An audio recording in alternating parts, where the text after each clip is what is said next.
E aí pessoal, beleza? Engenheiro Civil Rodrigo. Hoje eu vou fazer uma análise aqui de uma queda de um muro de arrimo, que é um dos elementos que acontece muitos problemas, principalmente a quedas e a desabamentos nas construções. Então esse vídeo é um vídeo um pouco antigo, mas sim é interessante a gente trazer aqui e analisar as possíveis causas da queda desse muro de arrimo, tá? Primeiro vamos ver o vídeo e depois a gente faz uma análise e os comentários, tá? Eu tô filmando. Então aqui Não, só provavelmente a pode vizinha postar estava assim. fazendo a filmagem, né, percebeu que estava começando a fazer ruídos ou algumas trincas e resolveu começar a filmar. A gente vê aqui que na parte de cima que já apareceu uma grande fissura. Ó, foi a primeira parte que rompeu, mas ainda não caiu, tá? E a gente vê que está chovendo também. Isso é um ponto importante que a gente já vai comentar sobre isso. Chuva, né? Sempre tá chovendo. O vídeo tem 2 minutos. Tá filmando. Ó, a gente consegue ver o desespero da vizinha. Tá chovendo, não tá chovendo em grande quantidade, né? Mas sim, quer dizer, em pouco volume, mas tá chovendo pouco, mas provavelmente é uma chuva longa, né? Uma chuva que Agora vai. tá chovendo pouco por muito tempo, que no final a água a terra já tá encharcada e isso causa um fator a mais. Ó. Começou a desplacar mais ainda. Aqui já está como elemento isolado, já soltou completamente da estrutura, que na verdade que para mim é uma alvenaria, não tem nenhuma amarração. E aqui já começou, já entrou em estado de ruptura, tá? Tá levando o outro muro que tem junto aqui, um muro mais baixo, os gritos dos vizinhos.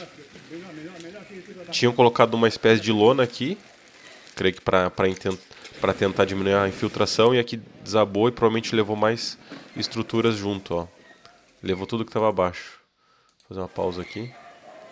Meu Deus. Tinha uma estrutura do muro, Pessoal, levou cadê a mais uma professora? construção abaixo, ó. A casa vizinha aqui de baixo também completamente destruída, né? Gritos e tudo mais. E a gente pode ver que está bem mais abaixo. É uma construção em Joinville. Quem conhece a região sabe que é uma região que é bem montanhosa, sinuosa e que chove muito, tá? Então isso também é outro dado importante. E aqui tá feita a ruptura, ó. Perigoso o seu lado aí também. Ó, e o vizinho também tem um muro alto e tá com medo de cair também. Gritaria é uma coisa que assusta bastante, além de ser perigoso, dá também todas as perdas materiais, né? Agora, o que a gente vai analisar aqui primeiro? Então, primeiro, a gente vai analisar como que forma uma ruptura de um muro de arrimo, tá? E para isso eu vou pegar essa imagem aqui. Então, aqui antes de começar a romper, uma ruptura de um talude ou de um muro de arrimo, ele sempre ocorre, né, tende a ocorrer na sua base, ou seja, ele vai formar uma superfície de ruptura que tenta passar pela base dele, tá? E forma mais ou menos isso. Lembrando, aqui mais ou menos é o ponto de base, e daqui para baixo tem solo, daqui para cima é muro. Só que a gente consegue ver que esse muro aqui tem uma altura muito elevada, tá? Aqui estimo entre 5 a 6 metros ou mais, tá? E mais ainda a altura que tem aqui abaixo, ó, que já estava com lona, provavelmente já tinha sido desmoronado um pouco, né? Já estava desmoronando um pouco. Eles fizeram isso para tentar diminuir a infiltração, tá? E a outra coisa que eu consegui perceber é que quando começa a desplacar aqui, a gente consegue ver que não tem nenhum tipo de ligação, nenhum tipo de estrutura para suportar esse muro. Ou seja, esse muro não foi feito como um muro de arrimo. Ele foi feito quase como um muro. Pode ter sim ser utilizado alguns elementos estruturais, mas não teve nenhum tipo de amarração com a estrutura. E esse muro aqui de cima, ele é simplesmente de vedação. Ele não tem ligação nenhuma. Pode ver quando ele rompe aqui e forma a fissura, não tem armadura, não tem nada. Ou seja, não tem nenhuma viga aqui. Por quê? Esse muro aqui não é de arrimo. Então acho que o muro de arrimo começa daqui para baixo, mas querendo ou não, daqui para cima também tem peso e tem infiltração de água. Outro detalhe, vocês percebem que muitas das rupturas acontecem em locais ou em situações quando tem chuva. E por quê? Porque principalmente solos argilosos, ou seja, solos que recebem a quantidade de água, ele aumenta o peso, tá? Então vai aumentar o empuxo nesse muro de arrimo, né? Então, deixa eu fazer aqui em outro lado. Então, aqui nós temos o nosso muro. Então, Antes de começar a chover, ou seja, com o solo seco, ele tem esse empuxo aqui, tá? Que é a força que o solo vai exercer no muro. Quando começa a chover, principalmente em chuvas que demoram para passar, mesmo que está chovendo pouco, igual essa aqui, pela quantidade de tempo que está chovendo, vai acumulando água, essa água não consegue infiltrar a tempo para o lençol freático e ela começa a saturar o solo, de forma que o peso não vai ser mais só o peso do solo, vai ser o peso do solo saturado, né, que é aquele gama saturado. E com isso, a pressão que era uma vez aqui X, vai ser exemplo, 1,5, pode aumentar 50% ou mais ou menos, né, dependendo do tipo de solo. Ou seja, vai ter uma força muito maior aqui e com isso a tendência do muro romper é muito maior. Claro, isso considerando um muro bem feito. Agora, considerando um muro aqui que eu acho que tem cerca de 5, 6 metros ou mais e que não foi feito, a gente consegue ver que não tem nenhum tipo de viga, elemento estrutural aqui, não sabe se foi feito em bloco ou não. E a gente precisa também entender aqui, ó, se foi feito um elemento único. Ó. E a gente consegue ver que o muro propriamente ele caiu junto. Então talvez a sua estabilidade estava boa, o que não estava tão boa assim era o quê? Era essa parte de baixo aqui. Ou seja, a amarração dele, né, a fundação dele. Então, o muro dessa altura aqui deveria ter ou tirantes, tá? Grampeados no solo.